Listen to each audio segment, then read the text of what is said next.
Hey guys, if you're just joining, I'm about to go live. We've got exciting stuff to share with you today. Stick around while I check all my streams, make sure that they're going up. And today we've got a short agenda, but a hopeful deep dive agenda on things that that you care about. And I'll bring you a perspective on some of the news headlines that are pertinent today. I'll also give you a update on our race here in Austin, Texas. We've got some exciting updates today. And then finally, we will talk today more in depth about solving healthcare. So as you all know, my name is Donna Imam, and I'm running for U.S. Congress in Texas's 37th district, which is Austin, Texas. And as you know, things get closer and closer to our election, I will be talking a little bit more about policy items that are extremely important both to our campaign, and hopefully you will find them of interest. So today I'm going to do a little primer on healthcare and what it's actually going to take to solve healthcare. I know many of you out there support single-payer healthcare, Medicare for all. Many of you support the public option, and of course, majority of people in this country have private health insurance, and not everybody's happy with it. So there's lots of ideas about there around healthcare. I will go into specifics of what it's really going to take to solve healthcare, but today will be a brief introduction or a light introduction. Instead of loading you up with lots of data and information, I will go into some of the basics of what it's really going to take. And then of course, in a future presentation, I will go into a little bit more detail so that you have all the data and the facts and you really understand what it's going to take to address healthcare. So with that, let's get started on the basic news updates that today that made news headlines. One of the big things that we talked about today, that was talked about all day today, is about the debt ceiling, which is kind of hilarious because we have to keep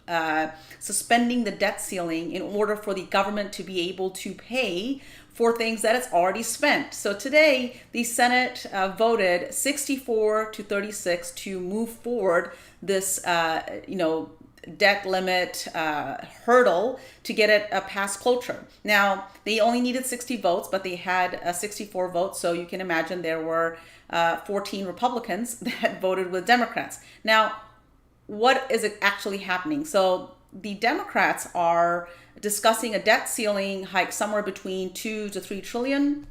And this is a goal of covering all the expenses that the United States government has to pay through 2022. So that's the number that they're looking at.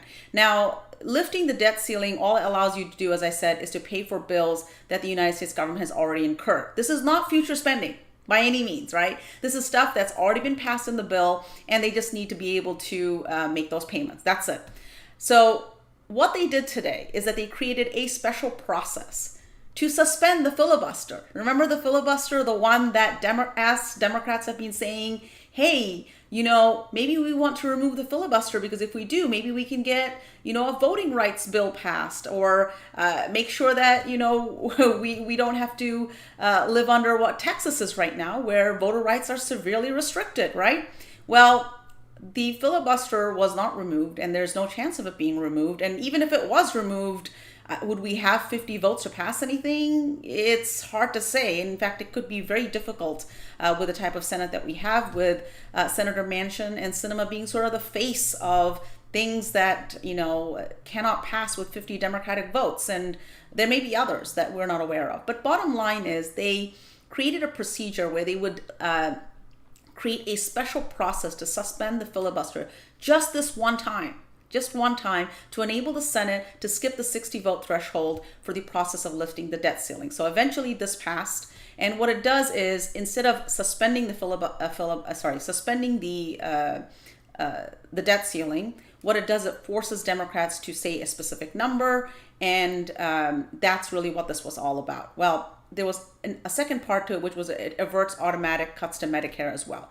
So after this was passed, this bill, which has already passed in the House, went to the Senate and it passed 59-34. In fact, it only needed 51 votes, but it got 59 votes. So you can see here that several GOP senators also voted for it. So it averts the Medicare cuts and it creates a new fast-track process to raise the debt ceiling. And now President Biden has to sign the bill to put it into law. And then once it goes into law next week, both the houses will actually vote to raise the debt ceiling, which will be done probably along party lines. But you can see it's a whole rigmarole to do something very basic, which is we've already spent the money, we've already written the bills, we just need to pay the bills. And it's been done over and over and over again. Yet our Congress is focused on these minutiae in order to get something basic done. So that was all that went on today. There is some great news.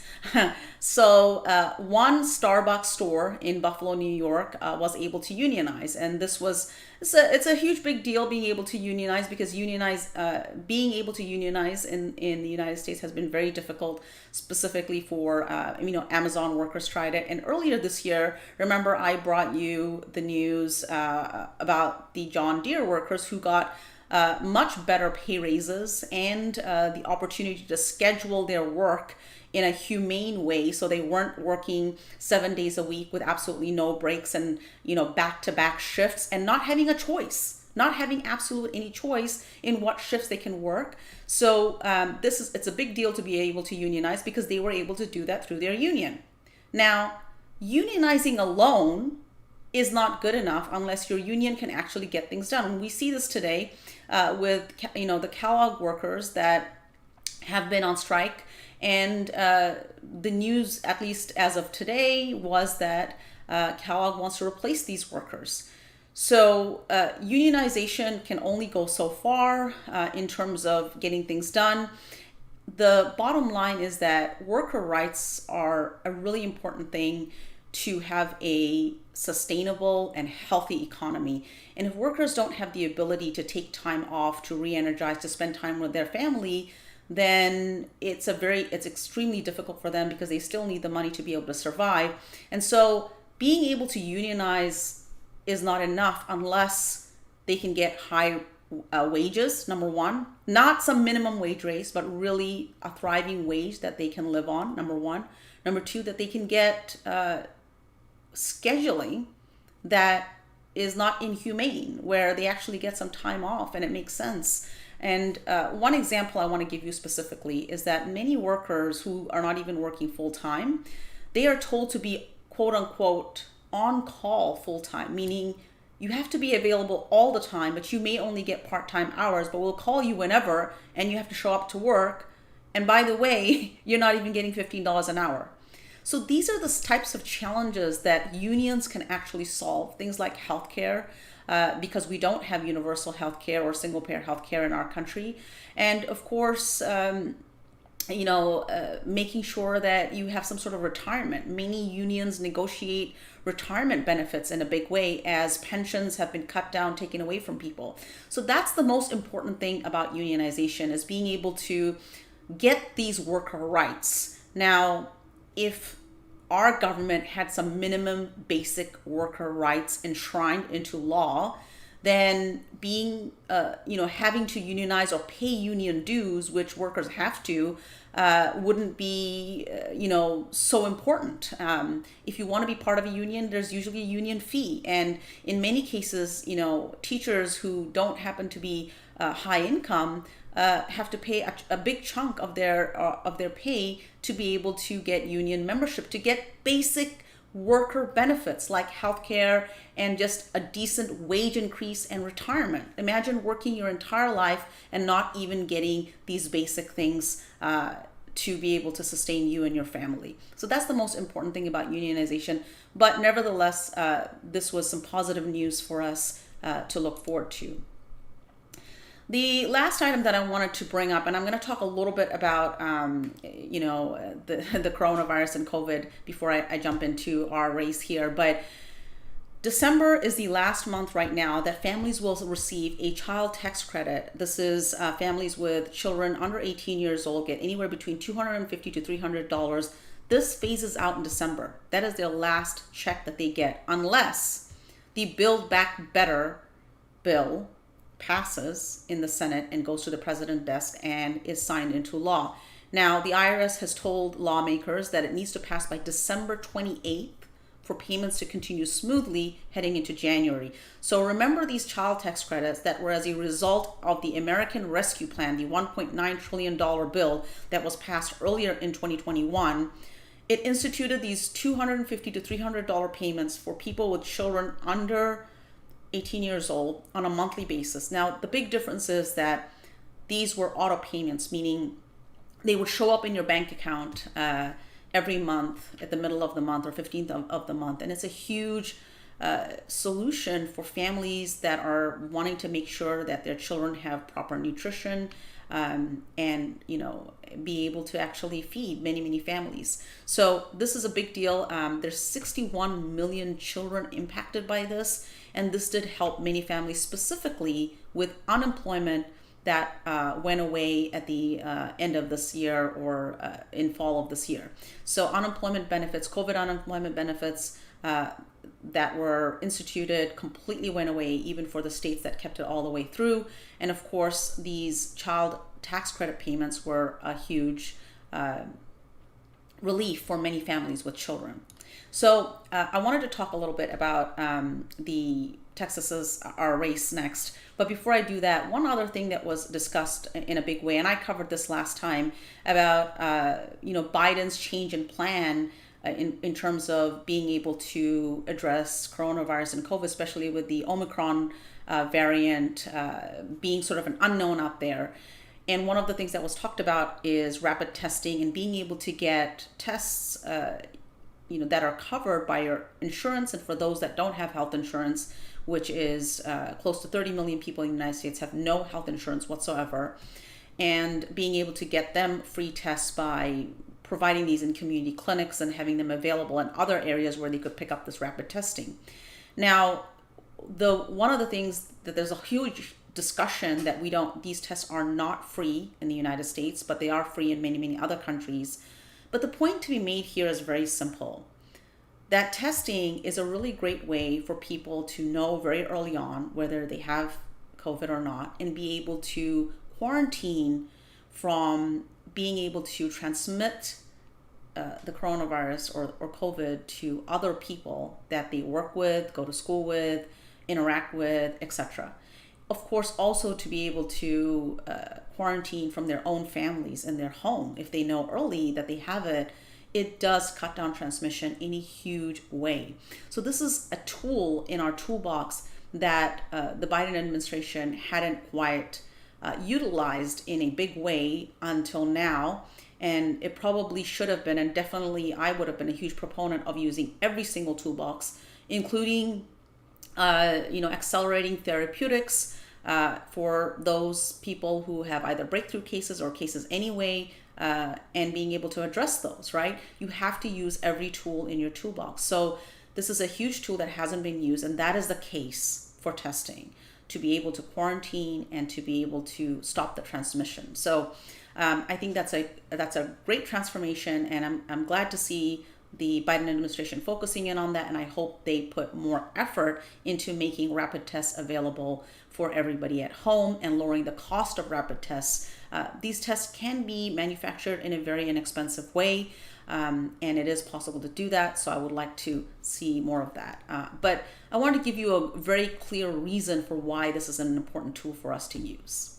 So with that, let's talk about our race here in Texas's 37th district, the brand new district in Austin, Texas. So as you all know, I ran in 2020, and at that time, Texas has 36 U.S. congressional seats. And I won the nomination in Texas's 31st district, which is North Austin and all of its suburbs, and it goes all the way north into Bell County. Majority, if not almost all of Bell County, was contained in Texas's 31st district. Now, Austin is sliced up into 6 pieces. So it had 6 different districts that ran through Austin, and I ran in the most north district of Austin. Now, in 2020, Texas, just like every other state, had census, and the population of Texas grew tremendously. In fact, it was the only state that added 2 new additional U.S. congressional districts due to the population growth. That was Texas's 37th and Texas's 38th district. Now, in order to gerrymander the state even further and give huge leads for the entire decade to the GOP U.S. congresspeople that are in power today, that already hold offices today, what they did was they created a district in Austin, a brand new district called Texas's 37th district. And that helped take the other 5 very red districts and make them even more redder. And the reason they do that at the beginning of the decade is to make sure that those GOP members can hold on to that district for the entire decade until there is another census 10 years later, and they can do it all over again. Now, in Texas, the way the state has been gerrymandered even further than it was, prior to 2020, makes almost none of the races, whether it's at the state level or at the federal level, makes none of the races competitive. They're either heavily leaning red or heavily leaning blue. That's the state of Texas right now. However, the one way that we can take back Texas is very simple, which is by winning statewide races, because of course there's no gerrymandering statewide. And right now, statewide races have multiple really great Democratic candidates running. We have Beto O'Rourke, who's running for governor. We have several other candidates running for lieutenant governor and AG and railroad commissioner and agricultural commissioner, etc. These are statewide races in Texas. Now, last time I went into detail about what just flipping one of those races or winning one of those races can do in terms of reversing the damage that the GOP has done with respect to voter rights, with respect to gerrymandering, and of course with respect to reproductive rights, which are not available to Texans right now. So there's a lot of impact that can be made. Now, why is Texas's 37th district so critical? I also explained that because this is the bluest district in all of Texas. Austin, Texas is considered, I think they describe it as a blueberry in tomato soup. That's not quite true. There are lots of Democratic precincts and areas in Houston, Texas, in the Fort Worth, Dallas area, and of course San Antonio and El Paso, as well as on the border region. There are strong Democratic holds. But Austin is one of the most, if not the topmost, area where you have a major number of Democrats. On top of that, Austin became the 11th largest city in the entire country. So we've grown in population. The population density of Texas 37th district is very high. And of course, the number of Democrats that live in Texas's 37th district is very high. So you can understand that if we can get out the vote here and drive up turnout to the max possible, then we can contribute in a huge way to winning statewide races. So that is the whole idea of picking a candidate in the primary, a Democratic candidate in the primary, that can drive turnout in the general election among Democratic voters, independent voters, and moderate voters, driving up our chances of winning a statewide race. And that is why Texas's 37th district is one of the most critical races, if not the most critical race in all of Texas, because we must get out every single Democratic voter. Now with that, to end with the great news is yesterday I filed to get on the ballot for Texas's 37th district. So this is real, we're on the ballot. And this is an opportunity not just to win a race, not just to bring representation to Texans and all across this country. For the most vulnerable Americans in our country, the bottom 50% of Americans when it comes to healthcare and education and high-wage jobs and all of the things that make us successful in this country.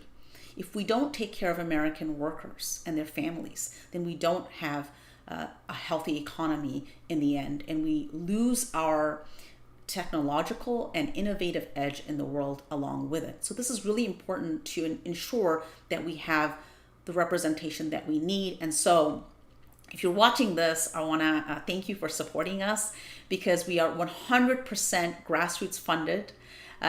all of our contributions are completely grassroots contributions, and we were able to get on the ballot successfully, and we intend to turn up the voter turnout and not just win this race, but help Democrats win races across Texas. Because in every single race, you have certain people who come out every single race, specifically in midterms when voter turnout tends to be low among the party that owns the presidency, which is President Biden right now is the president. So there's a lot of anticipation that voter turnout among Democrats will be low. That is why it is essential that we work towards improving voter turnout in the bluest part of Texas, because this is our one chance and our one way to take back Texas. So with that, let's talk about solving healthcare. Now, I started off this presentation today talking about those of you who support single-payer healthcare. As you all know, I'm a huge advocate of single-payer healthcare. And in my healthcare plan, I have multiple things in there, provisions in there, ideas that will not only accelerate Medicare for all, but it improves the quality of care and lowers the cost of care. So I want to talk about some ideas, and I've kind of split them up into several points, and we'll go through them one at a time. So first of all, right now in the United States, we are paying somewhere around $4 trillion for healthcare. That's a number that has been verified by multiple sources. So you can go to cms.gov, which is a government source, and of course you can go to many non-government sources. Google for the cost of healthcare. So today we are paying around $4 trillion, maybe a little bit over $4 trillion for healthcare for everybody in this country. Now that still leaves out close to 30 million people that have no health insurance whatsoever. So their ability to get healthcare is very limited. It's very limited, if none. And of course, there are millions of people, close to 60, 70 million people, that even though they have health insurance, they do not have the ability to actually get health care. So that is where the cost of health care is right now. Now I want to talk about health insurance premiums. So right now, there are two or three ways you can get health care. If you are under 65, you would either get health care through your employer. It's almost always tied to your employment, and full-time employment at that, and your employer may pay for some of those premiums to help you out. So your premiums are lower than what they would be if you paid straight out of pocket and bought that health insurance plan off the market. The second way that you might get a health insurance is through healthcare.gov, also known as the Affordable Care Act, where if you are self-employed, let's say you're a realtor or you're a small business owner or you're an entrepreneur, you would go to healthcare.gov, and that is one way that you could purchase health insurance, which is very similar to purchasing health insurance privately off of the market without going to healthcare.gov. The only reason that you would go to healthcare.gov is to see if you qualified for some federal assistance. Now, in Texas, they did not, it's one of the states that did not expand Medicaid. So the only help that we have is through the ACA subsidies. So what are ACA subsidies? ACA subsidies are very similar to if your employer paid some portion of your healthcare premium per month. So everybody has a premium per month, and then if your income is low, the federal government may pay some of that healthcare insurance premium.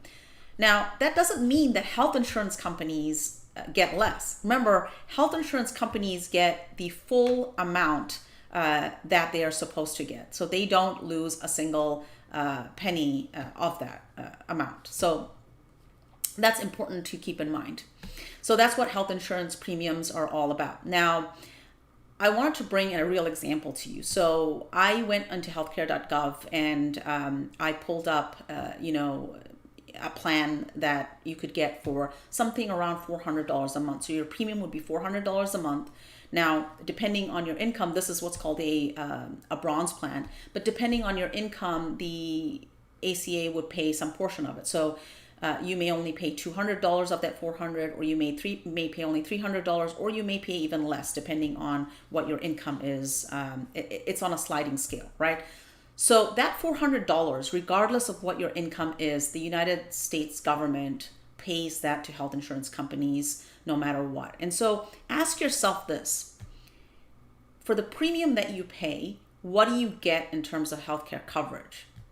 Now, there are some basic things you get, but there also comes with a deductible. So I looked on that same bronze plan here in Austin, Texas, and the deductible is over $7,000. That means for any kind of major medical needs, you would have to basically pay that $7,000 out of pocket before your insurance kicked in. And I'll give you an example.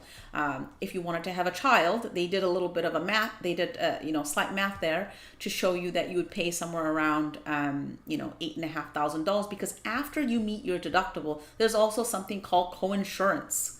So your deductible is met, so now your insurance kicks in, but then you usually have a coinsurance of anywhere between 20% to 30% to 40%. So this specific plan had a 30% coinsurance. So you can see here that even if health insurance premiums are subsidized, there's a lot of expense that people on the Affordable Care Act have to pay for.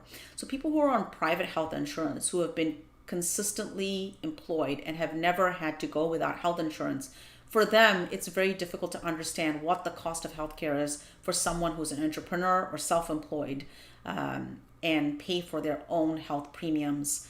Or if you're just low income and your work doesn't cover health insurance, if you're a part-time worker, let's say you work retail and you can't get a full-time job, or you're working 3 part-time jobs. So you're working over 40 hours a week, maybe you're working 60, 70, 90 hours a week, but your healthcare is subsidized by the United States government through Affordable Care Act, but you still really can't go see a doctor because your deductible is $7,000. Now, that's one of the reasonable plans. Of course, there are areas where the deductible is $10,000, or it could be even more than that. So that's what we talk about. Solving for health insurance premiums like the Build Back Better Act doesn't help people actually get health care. So that's the second problem that I want to bring to you. The third problem with either the public option or even Medicare for All is that right now in the United States, we have a shortage of physicians. So there's an estimate of anywhere between shortage of physicians of 50,000 to over 150,000 shortage of physicians in the United States over the next 10 to 15 years.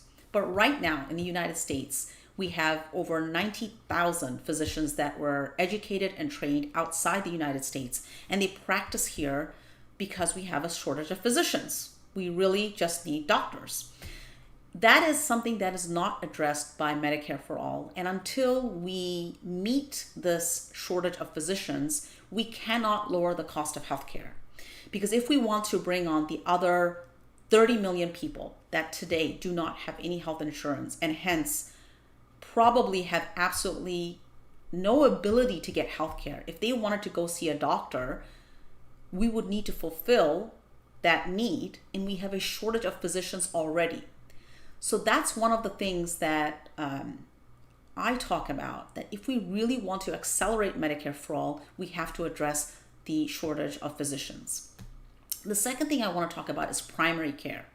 We not only have a shortage of physicians in general, we also have a huge shortage of primary care physicians. And because we don't make primary care available to everybody in the United States readily and in an inexpensive way, we raise the cost of healthcare in a significant way. And a real simple example is, if you don't have health insurance or if you have a high deductible, you may not get all the tests that you need. Now, if you have any kind of health insurance in the United States that is bought through the Affordable Care Act or healthcare.gov, it covers an annual checkup. So they run some blood tests, they are able to check you out, you go and see the doctor, and they can do a basic screening. Now, this basic screening does not cover all kinds of other types of screening necessarily. Some of the screening is covered once in 2 years, once in 5 years, once in 10 years. Other screening is not covered at all. So by not giving people the ability to go see a primary care physician easily and very inexpensive, meaning bringing down the cost where it's negligible, what we're doing is we're raising the cost of healthcare in our country. Because let's say you have a small tumor and you don't know about it until it's in second or third stage, and now all of a sudden you have to get chemo, and you've caught it very late into the prognosis of whatever you have. So now you have increased the cost of that healthcare significantly, and that goes with all kinds of chronic health diseases that are caught much later instead of catching them early. Now, if people had the ability to go see a primary care physician easily, inexpensive, negligible expense with respect to their income, we would lower the cost of healthcare significantly. So one of the things that I call for in my healthcare plan is increasing the number of primary care physicians in a significant way and making it readily available to every single person in our country. That alone would lower the cost of healthcare significantly. It would not only do that, but it would cover the majority of challenges that people face being able to go see a primary care physician on a regular basis. So there's two things. There's a physician shortage, there's a primary care physician shortage. So both these specific shortages need to be addressed for us to be able to actually lower the cost of healthcare and improve the quality of care. Now, the third thing that I talked to a lot about, and I left this until I talked about the physician shortage so you would understand, is scaling the healthcare infrastructure. Now, what does scaling the healthcare infrastructure mean? So today, one of the things that we have in our country is that healthcare is a profitable business. So if a hospital is not running well, what happens is they shut down. So to give you an example, here's what I did. I went to Google and I did a quick search of rural hospitals, and I clicked on the news part of Google. And these are the stories that came up. And I don't know if you can see this, but I'm going to read the headlines to you. The first headline is, "See how many rural hospitals in South Dakota have closed." That's 15 hours ago. Missouri is the number 8th state with the most rural hospital closures. The next title is, "Tennessee is the number 2 state with the most rural hospital closures." And then California is the number 4 state with the most rural hospital closures. Kansas is the number 1 state with the most rural hospital closures.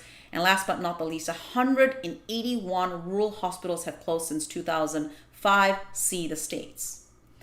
So what do you think happened after I went through all of these links? In my mind, the one I wanted to know really badly was, well, what's the number 1 state where the most rural hospitals have closed? And guess what I found? Texas. Texas is the number 1 state where the most number of rural hospitals have closed. And why is that? Because rural hospitals have a hard time being profitable because they can't make a profit. They shut down, basically stranding up to 57 million Americans who live in rural parts of our country and putting them in a position where they have absolutely no ability to get health care. That is the state of our country today. So why am I talking about scaling the healthcare infrastructure? Many people love single-payer healthcare because they say it actually, and if you didn't know this, it keeps providers, that means hospitals, physicians, offices, clinics, places where you go to get testing done or imaging done. It keeps all of these providers 100% private. All it does is eliminates health insurance companies and makes the United States government the health insurance company. So single-payer healthcare does not mean the United States government is administrating your healthcare. They're not. All they're doing is being the one place where instead of paying premiums of hundreds and thousands of dollars, in fact, tens of thousands of dollars per family in healthcare premiums to multiple health insurance companies, the United States government acts as the one health insurance company. That's why it's called single payer. So instead of giving them money and saying, oh, I'm paying them every month because of that one day I may end up with needing to get chemotherapy for cancer or address a chronic disease, etc., etc., the United States government becomes your one-stop shop for health insurance. They become the insurer. That's all it is. But it does not address things like rural hospitals. So what would really have to happen in order for these 57 million people in our country that live in the most rural places in the United States to be able to get healthcare? They would need clinics and hospitals in these rural areas in order to actually give them healthcare. And many of these providers may have to run at a loss. And this is where scaling the infrastructure is very important, that we not only have to ensure that we get healthcare to people in urban areas where it's supposed to be readily available, but in order for us to get healthcare to people in rural areas, the government may need to subsidize some of those providers, or even be able to provide, government-run, institutions in those specific areas where they cannot get a private provider to provide healthcare at a profit. So you see where I'm going with this, that scaling the healthcare is just part of that. The second part of scaling the healthcare is what I talked about, that if we don't have enough primary care physicians and primary care facilities, being able to just walk down to the end of your neighborhood and go see a doctor on a regular basis without checking if they're in network, out of network, etc., that is also scaling the healthcare infrastructure. But it doesn't end there. We also have a huge deficiency of nurses and nursing care in this country, and other healthcare professionals, technologists that work in doctors' offices, etc. So until we scale the healthcare infrastructure, whether it's Medicare for all or even a public option, none of these specific solutions will actually not be successful. So in order to accelerate Medicare for all or single-payer healthcare, we must scale the healthcare infrastructure. We must address the fact that healthcare is not readily available in rural areas of the United States, 57 million of them. And third, that we have a huge shortage of medical professionals, whether it's primary care physicians in general, with specialties, and other medical providers and nurses and PAs, etc. That is the most important thing, that until we scale the healthcare infrastructure to cover all of those, we will not lower the cost of healthcare. And remember, we are overpaying for healthcare. So those of you who always say, well, Donna, how are you going to pay for it? Well, we're paying $4 trillion for something that should cost us less than $2 trillion. So where is all of that excess going? Well, think about it. For a family of four, you probably pay somewhere around $2,000, if not higher than $2,000 premium per month. Where does that money go? Because if you don't get any healthcare that year, all those premiums just go to that health insurance company. They're not paying anybody for anything, for any kind of care. So there is at least $2 trillion that all of us are collectively paying to get zero services. That's where we are, and that's why just going to Medicare for all or public option will not solve our high healthcare costs and improving the quality of care and making sure that everyone has the ability to go see a doctor when they get sick. So now let's talk about public option. Many of you are really, really worried about losing private healthcare and would rather like to see private health insurance, not healthcare, rather, losing private health insurance. And you want to see private health insurance in addition, in parallel with public option. I want to explain to you the problem with why public option doesn't work. If the United States government offered a public option, then private health insurance companies will create regulation or criteria to basically create a way to make it impossible for you to purchase private health insurance. It will by making it too expensive for you to purchase it if you are sick. So even if you, let's say, for example, get your insurance through a employer, private health insurance companies can go to the employer and say, you know what, we'll insure all the people in your company that are healthy, that are, under 50 years old. We'll insure all the men under 50 years old, and any woman who is of age to be able to give birth, they're excluded because we know that's going to be expensive. Okay. Anybody who's really ill, they're excluded. But we'll cover everybody else. So what does that do? It maximizes the profit for the private health insurance companies while loading the sickest people, the most vulnerable sick people that have high healthcare costs, onto the government. And so it raises the cost for all of us, including those that are healthy, in the long run to pay for healthcare. And that is why public option in parallel with private health insurance does not work. So for those of you who are fans of public option, need to realize that all it will do is increase the cost of healthcare for the United States government, and that means increasing the cost of healthcare for all of us, even if you're a healthy person. So that's why single-payer healthcare is the only solution. But in addition to that, the government will need to subsidize, if we want to subsidize the cost of care for rural United States. Because as I showed you, almost everybody every state has incurred some closures of rural hospitals, rural clinics, and rural, just being able to go see a doctor in a rural area. The last point I want to talk to you is about dental care.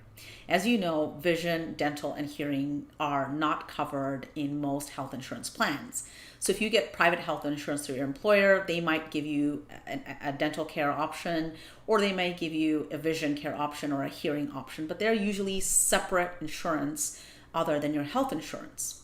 Now, in the Build Back Better plan, one of the provisions in there was to cover dental and hearing and vision for Medicare recipients. So people 65 and older in the United States have the option to purchase Medicare with the government, which is a single payer healthcare option, but it's only for people over 65 and older. Now, here's the thing that most people don't realize, that even with dental insurance, even if you're paying a premium for dental insurance, the biggest challenge with dental is that the cost of dental care is extremely high in the United States because the whole industry is privatized, and there's absolutely no way to basically compare to understand what the cost of something is. You can't go to 5 dental offices and say, hey, what's the cost of your crown and your crown and your crown and your crown? Because every single dental office will say, well, you need to come in, we need to do an exam, and we need to take our own x-rays. And so they cost money. So it'll cost, somewhere between $300 to $400 to $500 to do an exam and give you an estimate of what it will cost. Now, your health insurance, your dental health insurance, does not pay for you to go compare. So you can't go to somebody's website, a dentist's website, and say, well, what does a crown cost for you, dentist A versus dentist B, and make an assessment. And on top of that, even with dental insurance, the cost of dental care is through the roof. We're talking about $5,000, $6,000, $7,000. We're talking about if you need a root canal or a crown or an implant, they're extremely expensive. Implants can cost up to $10,000 if you need grafting, for example, if you need to graft a bone into your teeth. And these are the challenges that we are not addressing the cost. So you can complain about healthcare and ask the United States government to cover healthcare and go to single-payer healthcare or Medicare for all, or even the public option. But as you can see, that if you don't lower the cost of healthcare and you don't scale the healthcare infrastructure and address those two issues, you cannot solve healthcare. So what it's really going to take to solve healthcare are those two things, including being able to have this interest in wanting to solve healthcare. Why does the United States government not want to solve healthcare? It's difficult to say, but what I can tell you is that if we solved healthcare, we would see an extreme improvement in entrepreneurship, on starting new businesses. It would be really great for almost any business, including, multi-billion-dollar corporations wouldn't have to worry about, administering health insurance plans for their tens of thousands of employees. it will really give working people power. So it goes back to unionization, that unions have to exist today because the basic person who's working does not have these basic rights to go negotiate with their employer. And health insurance and healthcare have absolutely no business being tied to employment, because as we know that it is very easy to be unemployed, it is very easy to be in between jobs, and no one can predict when you would have a health emergency. So this is why single-payer healthcare is not just great for our economy, for lowering the cost of healthcare, for making sure that we get care to everybody, but for improving the quality of care. But in addition, it is good for our economy, and it is a great way to actually let our country flourish. So with that, that is a intro primer to healthcare. I will bring more data and facts in a hopefully future transmission. But with that, I want to thank you so much for watching my live stream today. And as I said, things are getting heated up here. Our election, early voting will start somewhere in late January. So mail-in ballots will start going out mid-January. Early voting starts in full force February 14th. And of course, the election is over on March 1st. So if you're watching this and you want to support our campaign, please reach out, volunteer if you can, or make a contribution. Any or all of those are really, really appreciated. And with